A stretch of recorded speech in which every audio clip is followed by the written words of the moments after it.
فايزايت مختار صباح الخير الزول في الاول مراودي غادي يسمح سيسان سكي غادي نسلاي في تمثلت كاين القيس في لابيل في مره لا كاليتي ني سوفار يكتواخد من دي تمورتنا ايميو السلعه تاكي يتواخد من دي تمورتنا غاسكن يمشتريين دايرين الى مثلا داغن الى قادرين تخلن باللي دي سوفار هي الهان دي سوفار يسعى نزال نسن سلقيس يكتواخد من وداغن داين راه ينفعنا اكثر داغن تيكو بالينا كي دي خدمن يشوف راكينيا ما زنزن سلعه نسن ار البرانيه هذه لين طفرا مره لي نورم يقول لنا كا ذي الدونيث ايميا يعني ما الا ولاش لا كاليتي ما الا ولاش لا باليكي ما الا ولاش وكيف الشروط كي يتواخد من اكا وزميرنا لا زنزن سلعه نسن ذي البراني ايميتو الدونيث اما ظل اثن ديون السوق السلعات تروحون توالند اكا اذا غي مس حلس جمال سنيني صباح الخير مرحبا بك في القناة الثانية مس جمال. صباح الخير أزدور في اللون صباح الخير ميرسي دونك بور لانفيتاسيون. تنميرت مس حلس جمال كتشاق لي كذا المهل عليا دي جي الانستيتو كينيا الجزائري المعهد الجزائري للتقييس يعني مدنيا الانستيتو الجزائري نلقيس خلا ليميسيون يتسعيم تاس الكلفات يتسعيم اد نبدا مسلي اذا شوثن يعني ليميسيون انون عندها 90 72 لي كوميتي كل ون السيكتورين كل ون يعني واش متخصص. شكرا. Bonjour donc les auditeurs de la chaîne 2. فيما يخص notre institut معهد الجزائري للتقييس donc c'est un organisme qui est sous la tutelle du ministère de l'Industrie et de la Production pharmaceutique. Notre mission donc l'IANOR أولا elle a 4 missions institutionnelles si on peut dire. La première mission, c'est élaborer des référentiels normatifs demandés par les acteurs économiques. Maintenant, de métier de base, qui est la normalisation. Quand on va parler tout à l'heure sur les 72 comités techniques nationaux de normalisation. La deuxième mission, c'est permettre aux opérateurs, toujours, vous voyez toujours, on parle d'opérateurs, permettre aux opérateurs et au grand public d'accéder à ces référentiels normatifs. Maintenant, tout ce qui touche l'information et la veille. Troisième métier, c'est permettre à ces opérateurs d'être formés sur les référentiels à travers la formation. Et enfin, on est un organisme certificateur, produit et système, qu'on va développer tout à l'heure. Maintenant, lorsqu'on parle de normalisation, on parle de comité technique, effectivement.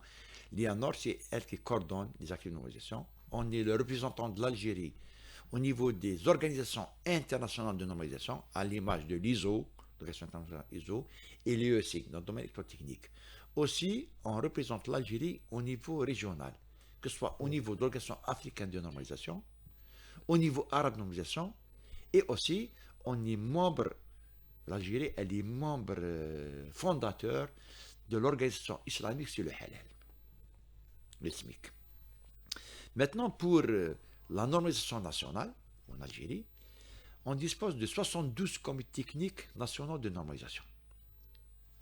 Et on peut aussi développer autant de comités, créer autant de comités par rapport aux besoins exprimés par, que ce soit les pouvoirs publics, par les consommateurs ou par les opérateurs nationaux. Aujourd'hui, ces 72 comités techniques, il y a plus de 600 experts qui sont les parties prenantes.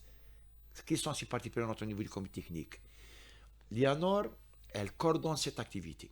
Mais ceux qui élaborent les normes, ce sont les opérateurs économiques, les représentants des opérateurs économiques, les pouvoirs publics, les associations de consommateurs et les organes d'évaluation de la conformité, que ce soit laboratoire ou autre.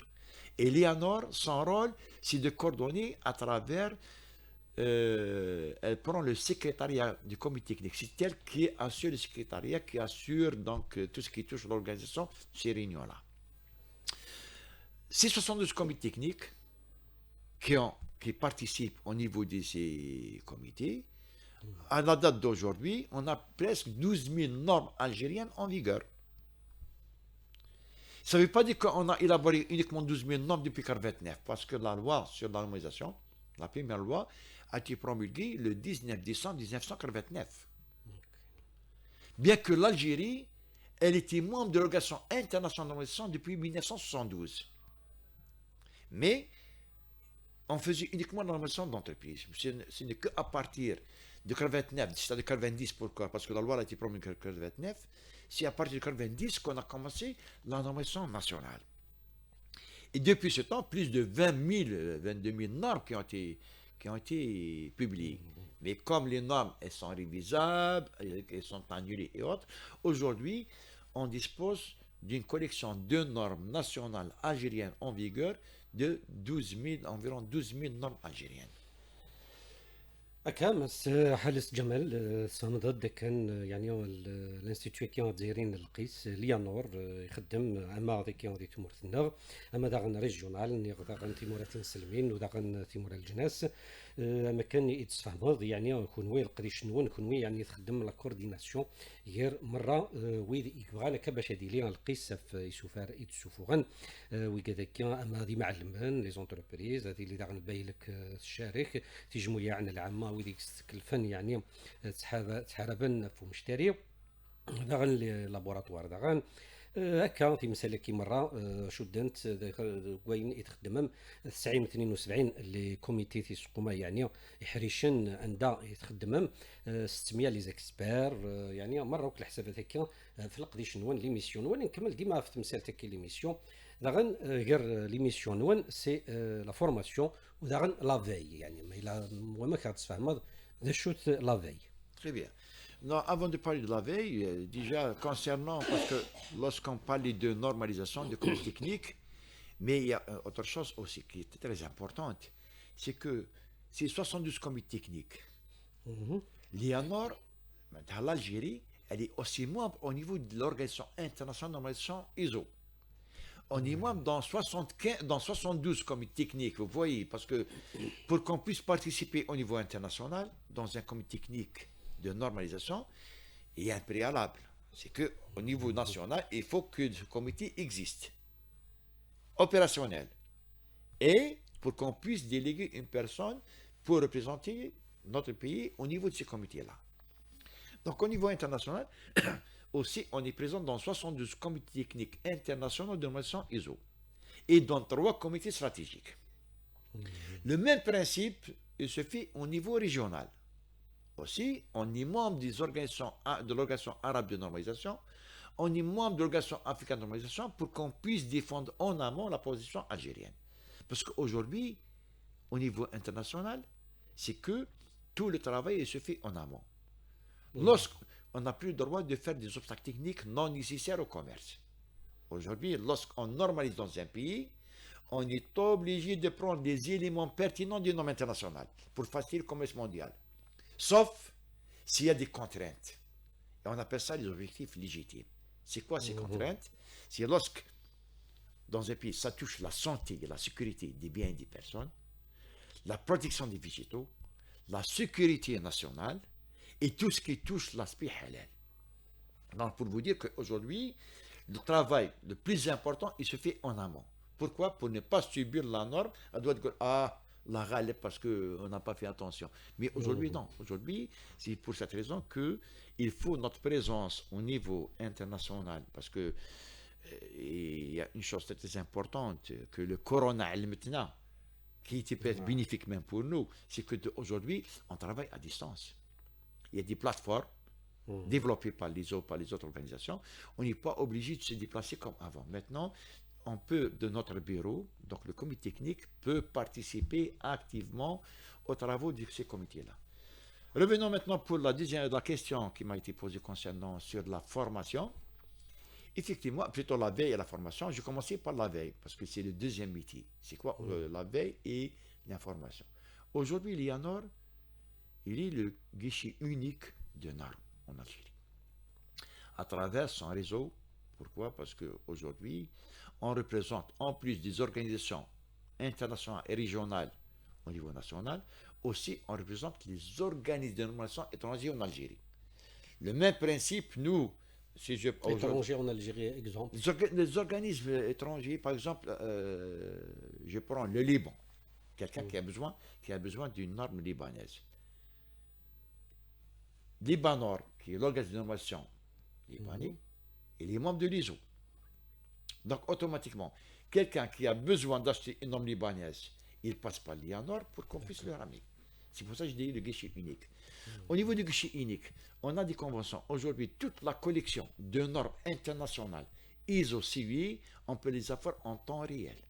Des collections de normes européennes, parce qu'on a signé des conventions avec l'organisme européen de normalisation et avec AFNOR, pour qu'on puisse acquérir toutes les normes via les nouvelles technologies en temps réel. Récemment, on a aussi signé une convention de coopération avec les Américains pour aussi acquérir les normes américaines dans un domaine bien précis, donc ICM et autres, en temps réel. Donc, pour vous dire qu'aujourd'hui, c'est pour ça qu'on dit un guichet unique. Quelqu'un qui a besoin d'une norme indienne, il ne va pas l'acheter vraiment indien. On l'achète avec le même prix, peut-être moins, par rapport à une relation qui existe avec. Donc, Monsieur Halas, vous voulez dire que les normes, c'est pas des normes ماشي universelles, des normes régionales, des normes de chaque pays. Oui. Il y a 5 niveaux de normes. Pourquoi? Parce qu'on ne peut pas parler de normes s'il n'y a pas une activité. Parce qu'on commence par la normalisation. La normalisation, c'est une activité qui permet de mettre de l'ordre dans un domaine bien précis. Mais le produit de cette activité, c'est quoi? C'est la norme. La normalisation, elle peut se faire au niveau international, après le niveau régional, le niveau national, le niveau sectoriel et le niveau d'entreprise. Mais aujourd'hui, avec la tendance mondiale, on n'a plus le droit, aujourd'hui, depuis 1995, avec tout ce qui touche les accords à l'OMC, surtout les OTC, obstacles techniques au commerce, j'ai dit que lorsqu'on normalise, aujourd'hui, la norme, elle est volontaire. Lorsqu'on veut la rendre obligatoire, on réglemente. Ça ne veut pas dire que la norme, lorsqu'on dit elle est volontaire, classe, elle est volontaire. Mais si elle est citée dans une relation client-fournisseur, si elle est citée dans un document contractuel, elle va devenir obligatoire. C'est que, aujourd'hui, lorsqu'on normalise, on est obligé de prendre des éléments pertinents, comme j'ai dit tout à l'heure. C'est pour ça que j'ai dit que si on y, par exemple, il y a des domaines où il n'y a pas de normes internationales. Là, on fait référence aux normes sectorielles. Mais l'essentiel aujourd'hui, c'est que on doit prendre des éléments pertinents des normes internationales. Donc, c'est le marché qui l'exige. Ok. دونك مسيو حلاس جمال ثنضد تمثال تكينيو يعني لي نورم كل ثمور ثم كي يخدم ثيال ثمام كي يسعى لي نورمينس على حسب يعني البرودوي انس على حسب يعني دو شو يخدم الا قد لي ان برودوي دي تزوارا دو اذا مزوارو وسينا كاين يعني لي نورم كي الا قنقدر لي نورم كي كل يوم كي يكتلي كون ويل قدي شنو تخدم داكي تمورتنا ودا غنتمثل مدا لي نورم نظن تمور النظن ما يلي ونيفغا هادي سعو يعني برودوي يعني لي نورم النظن كون نتكمس يعني لابيل كينيا باش غادي تواخدم ديما في تمثيلتك لافاي داغن لا فورماسيون نكمل اولنا كمل اوليك في لافاي يعني باش يكون هذه عسيماني سوق قبل ما تدوروا تواغيس شكرا وي سي فري effectivement la veille c'est très important parce qu'aujourd'hui quelqu'un qui fait pas de veille qui veille pas maintenant il navigue à vue. C'est quoi la veille? C'est quoi ça? C'est plus que ça. C'est quoi la veille? C'est pour permettre à l'entreprise d'être informée régulièrement sur l'état d'avancement des normes dans son domaine d'activité. Aujourd'hui, on est des fabricants. Aujourd'hui, on a ciblé des marchés. Et pour permettre d'être informé sur l'évolution du marché du point de vue normatif, on ne parle pas autre chose, hein, du point de vue normatif et réglementaire. Pourquoi j'ai dit tout à l'heure, j'ai dit qu'aujourd'hui, il n'y a plus de barrières tarifaires. Maintenant, on protège nos marchés à travers les barrières non tarifaires. Et ces barrières non tarifaires, c'est quoi? C'est les normes, c'est la réglementation technique et c'est les procédures d'évaluation de la conformité. Maintenant, la certification, les laboratoires, et ainsi de suite. Et aujourd'hui, la veille permet à l'entreprise d'être informée sur l'évaluation de ces normes. À chaque fois, pour éviter à ce que un opérateur ou un exportateur de se référer à une norme obsolète sans faire attention parce qu'il ne sait pas que la norme a été révisée, ou bien d'être surpris qu'une fois qu'il arrive sur le marché, il y a une évolution dans la réglementation alors qu'il n'était pas au courant. Peut-être annuler complètement C'est pour d'autres éviter normes. tout ça qu'aujourd'hui, le plus important dans le domaine, c'est d'assurer une veille normative et réglementaire. Si l'entreprise a les moyens nécessaires, le bagage nécessaire, les compétences nécessaires, elle le fait. Sinon, elle peut faire appel à un organisme de normalisation comme l'IANOR pour qu'elle puisse lui assurer cette veille. Voilà. Qu'est-ce qu'on fait nous? Chaque mois, et à chaque fois qu'il y a une évolution du marché dans les produits qui nous a souscrit dans la convention, on lui surveille le marché. S'il est intéressé par le marché soudanais, exemple, ou bien le marché brésilien, et sur 3 ou 4, 5 ou 10 produits, nous, on surveille l'évolution du norme dans ce pays-là. Et on les alerte. À chaque fois qu'il y a une évolution, donc le client, automatiquement, il est alerté pour lui dire, attention, pour telle norme, pour tel produit, donc il y a une nouvelle réglementation. Ou bien, dans 3 mois, il y a un projet qui se prépare pour évoluer cette réglementation. Et comme ça, يحضر نفسه. يحضر نفسه pour demain يوجد روحه. Pour la formation, c'est autre chose. La formation, c'est le troisième métier. C'est une prestation qu'on le fait. Quand des formations, des séminaires de sensibilisation, ils découvrent dans la partie de l'eau, là, qui est le métier sur la normalisation, ou quand d'autres casquettes, parce qu'il y en a, elle dispose de 2 casquettes. La casquette mission de service public, une deuxième casquette qui est activité marchande. ولكن 85% de nos activités, c'est la mission de service public. Même lorsqu'il y a un client qui vient nous voir pour nous prester sur une prestation payante, on est obligé de le conseiller. Peut-être que lui, il n'a pas su, peut-être qu'il pense qu'il va directement faire cette formation, il est prêt de payer pour cette formation. On le conseille, on l'oriente, on lui dit peut-être que la personne qui veut cette formation, par rapport aux prérequis de la personne, donc il ne va pas vraiment être utile pour l'entreprise ou le bureau, il est préférable de faire autre chose. C'est-à-dire que ce n'est pas l'argent qui compte en premier lieu, c'est le conseil. Pour la formation, on a 3 types de formation. شكون هما اللي كونسيرني بلا فورماسيون؟ 3 types de formation. Je parle des 2 premiers types de formation. Il y a les formations inter-entreprises, formation intra-entreprise qui distingue uniquement pour une entreprise, un groupe homogène, et il y a les ateliers et les séminaires. Ça, c'est des formations qui sont destinées pour le grand public. N'importe quel, qu'il soit industriel, opérateur, universitaire, autre, peut faire cette formation. En plus de ça, les étudiants aussi, on les privilégie. Les étudiants des universités et autres, que ce soit sur l'achat de normes ou sur les formations. Oui, ils ont une éducation très, très importante avec la présentation du certificat de scolarité en cours de validité et autres. Et il y a une autre formation. Là, c'est une formation qualifiante. Cette formation qualifiante, on le fait par rapport au programme ISO, avec ISO. Ces formations, elles demandent un prérequis. Pourquoi? Parce qu'on va qualifier des personnes dans un domaine. Par exemple, on dit que cette personne-là, il a fait une formation qualifiante qui les qualifie pour être responsable management de la qualité et qui est reconnue. Parce que c'est une formation qui a un certain nombre de jours. Avec, généralement, ça dépend. En moyenne, 2 semaines, 3 semaines. Donc, mais généralement, on le fait en alterné pour permettre, parce que c'est qu'ils travaillent, généralement du travail. Et en même temps, c'est une formation qui est suivie donc, en dernier jour par un examen. On n'est pas sûr de réussir. Et c'est pour cette raison. C'est pas automatique l'attestation IDEA ou le diplôme. Qu'est-ce qu'on fait? Pour les gens qui ont réussi, ils auront un certificat. Certificat.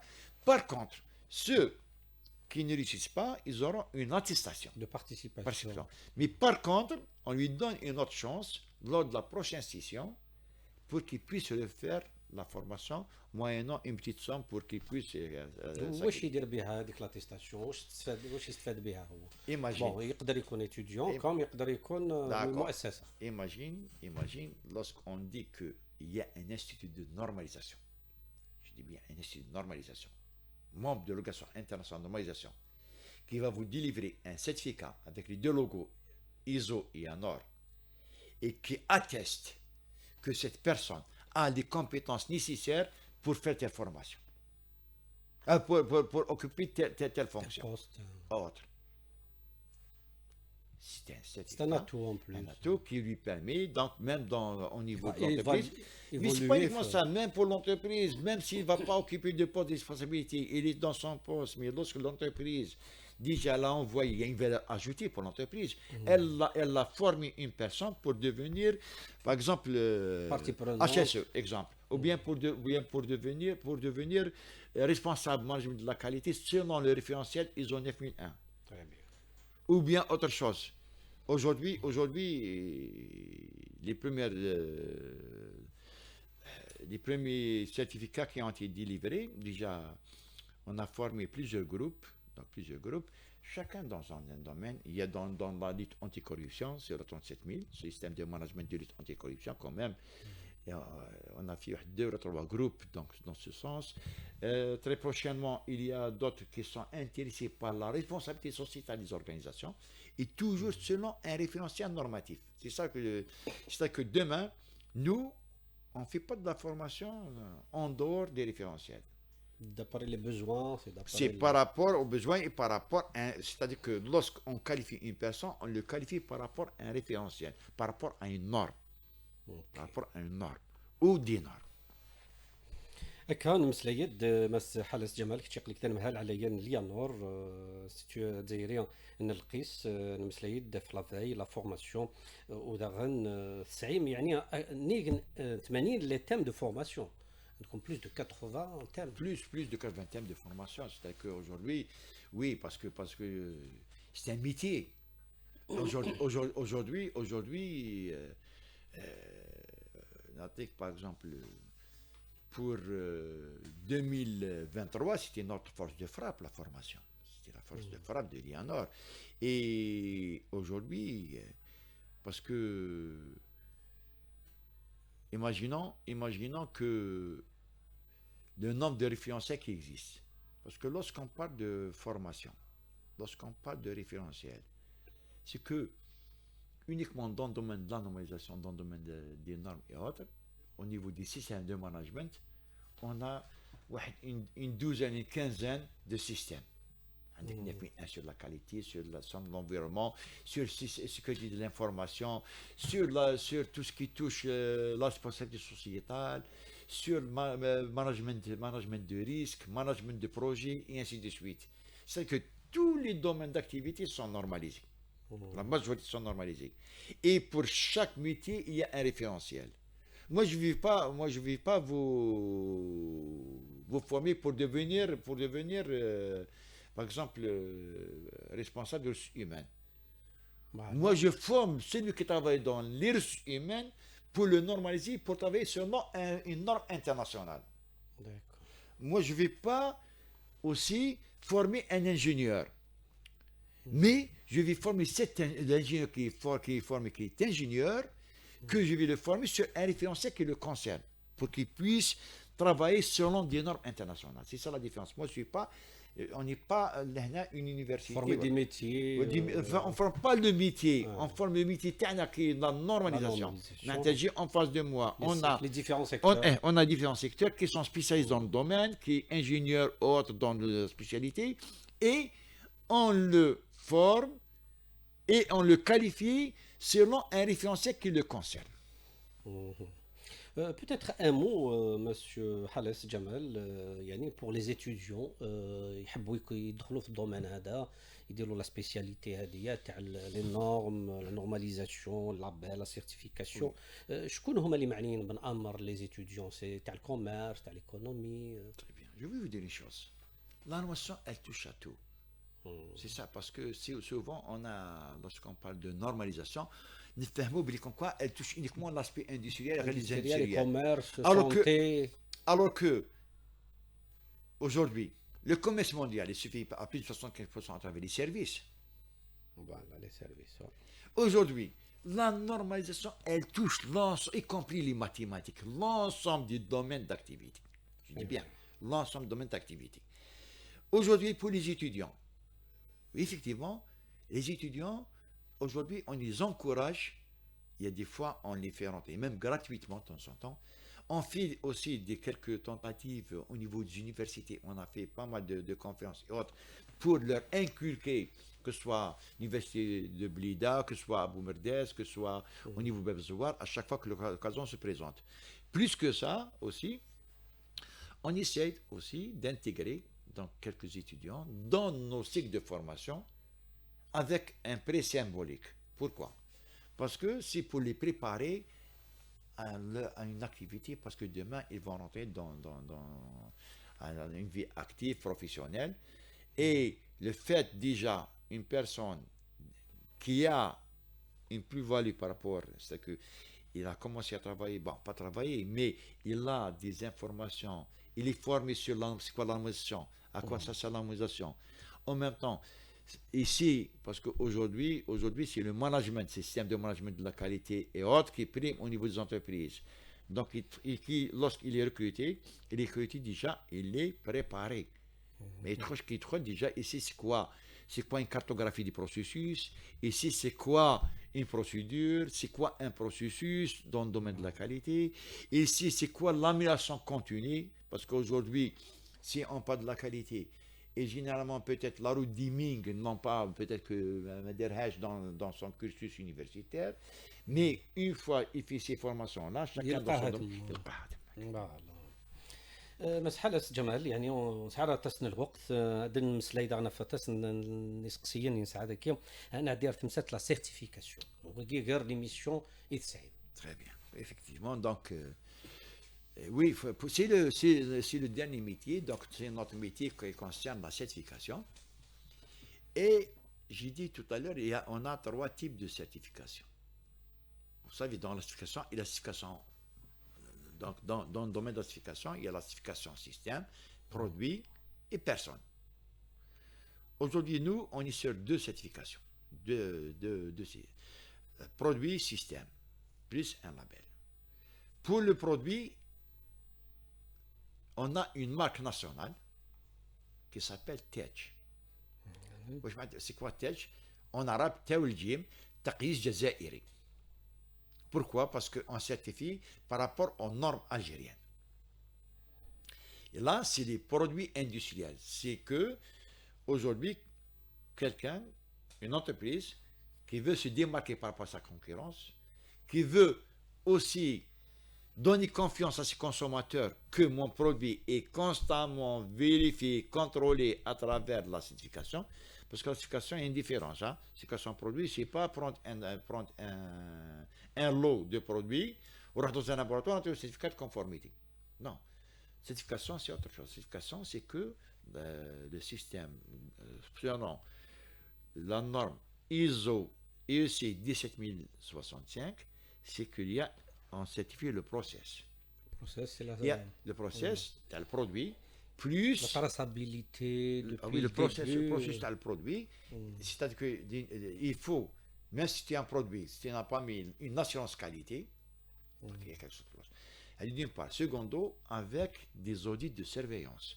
Le certificat de TEJ, ça y est, son produit, classe. يقدر يخدم كما يحب. Les contrôler.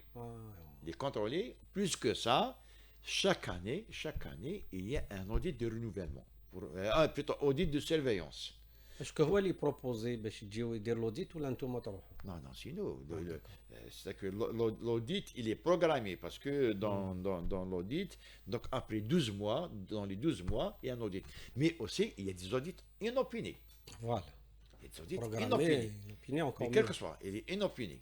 Donc il y a des audits inopinés lorsqu'on constate. الغفلة يعني. Lorsque si on reçoit une alerte ou une plainte ou autre, on est obligé d'intervenir. Elle dit c'est pour le TEJ. عندنا تانيك aussi la certification halal. Comme j'ai dit, إشهاد حلال. Ishad halal, c'est la certification de conformité halal. On est le seul, donc on est le seul organisme halal reconnu en Algérie par les États islamiques. Et sur le halal, effectivement, surtout, on travaille pour l'exportation. Nous, on s'occupe uniquement de l'exportation. Parce que tout ce qui touche les importations, les دخول البلاد, ça c'est pour la région Europe, c'est la mosquée de Paris qui s'en occupe. جوستومون ذاك يمس حلاس جمالت نضد كون يخدم يوك يعني تموراتين سلمين يعني يعني واحد نون يخدم في تموراتين سلمين افيك لي زيتا اسلاميك مي بصح كاين دوطخ زيتا اللي عندهم دي كونسوماتور ماشي دول يعني تبع الشريعه نيا مي بصح يعني ساعات دي كليون سنس عندي مشترين باش انهم يعني يحبوا يشرطوا باش يكون عندهم البرودوي هذا حالي كما في l'Europe يعني. Oui. Non, justement, parce qu'aujourd'hui, lorsque je dis reconnu par les pays islamiques, Ah d'accord, ouais. Ça reconnu. c'est automatique, لازم. ولكن, Ailleurs, effectivement, aujourd'hui, il y a pas mal de, en dehors de l'Europe, pays africains. parce que l'Europe, c'est la mosquée de Paris qui coordonne donc tout ce qui touche les produits qui rentrent pour le pays. Ok. En dehors de l'Europe, il y a pas mal de demandes de reconnaissance mutuelle. Donc il y a un travail qui se fait entre notre institut, le ministère de l'Industrie, le ministère des Affaires religieuses, le commerce et les affaires étrangères pour qu'on puisse préparer des accords de reconnaissance mutuelle de certificats. Donc, c'est pour faciliter le commerce. Donc, on doit c'est-à-dire qu'on doit signer des reconnaissances avec, mais à condition, il y a un cahier de charge, il y a pas mal de trucs qu'on peut en discuter. معليش اون مينوت برك باش نكملوا اشهاد حلال ونروحوا على كاليتي لاكاي. Troisième, قبل برك اشهاد حلال يعني وشنو هو اللي خلانا حنا لازم نديروا حلال ومادام انه حنايا دوله يعني تطبق الشريعه وتعرف الدين وكذا يعني لي برودوي تاعنا ما يكونش فيهم الشك باش يكون ماشي non, حلال. mais fais un chèque. Non, c'est-à-dire ولكن que- peut-être les intrants.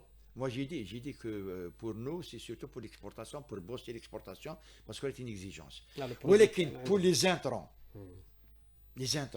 comment s'assurer que les produits, matières premières et autres, c'est des produits halal? Voilà. Parce qu'aujourd'hui, il y a un problème de traçabilité. Mais fiche en Algérie, on n'a pas de problème. Avec nos opérateurs, produits ça pose, il n'y algériens, a aucun problème. problème. Ou les sur les produits fabriqués, mais qui contiennent des intrants hydrochroniques. Voilà, celle-là. Ça, et Radouar, lorsqu'on veut les exporter, comment on va les exporter? On n'a pas de traçabilité. Demain, on risque d'avoir des problèmes avec donc, l'opérateur, avec son client. Le label halal اللي سهل. Il y a qualité accueil. Ok, là, c'est très important. Pourquoi? Parce qu'actuellement, c'est la qualité de l'accueil. Donc, on a un label qui s'appelle Fi Khidmatikum. C'est quoi? Oh, juste ça. C'est un label avec des engagements. C'est le front office, les entreprises, les bureaux et autres qui accueillent le public, qui ont une mission certifiée qui accueille le public. Les postes, les télécoms, quelle que soit l'entreprise qui reçoit, le CA, le CNR et autres. Et ça, c'est surtout, c'est par rapport à ce référentiel, oui, la qualité de l'accueil pour permettre donc aux clients, à l'usager d'être reçus d'une façon correcte.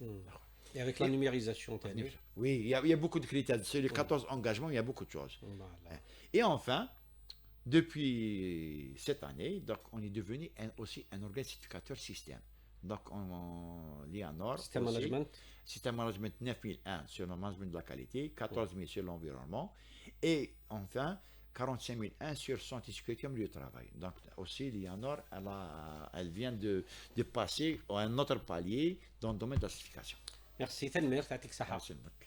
تنمير مس حلس جمال كتشيق لك تنمهل عليا ليانور لانستيتيو كيان دزيريا نلقيس سوا كاي دودر تقرا دويلتنا نجاكم ديال الويتار توفاس. إن جيت صباحي